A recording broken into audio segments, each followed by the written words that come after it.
Một số đơn vị quân đội Ukraine đang chuẩn bị cuộc nổi loạn vũ trang để lật đổ Tổng thống Volodymyr Zelensky, buộc cơ quan an ninh Ukraine SBU phải vào cuộc điều tra.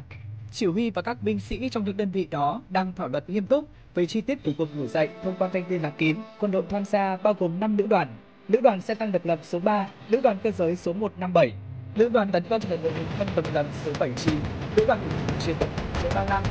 Sự góp mặt của các đơn vị quân đội Ukraine xuất phát từ thực tế, bao gồm những trạng đường mà do sự tổn kéo dài, một thực tế về quân đội là viên cấp trên và sự thất vọng trong việc của Zelensky trong cuộc tranh cãi với tổng thống Donald Trump tại Nhà Trắng. Các đơn vị này đang có kế hoạch thu hút hàng triệu đồng từ các bên tốt, sau đó tiến hành chiến sự với quốc Nga Rada, quốc hội Ukraine. Trong trường hợp thất bại, tổng thống không tin hiểu đồng điều và ông và các biện pháp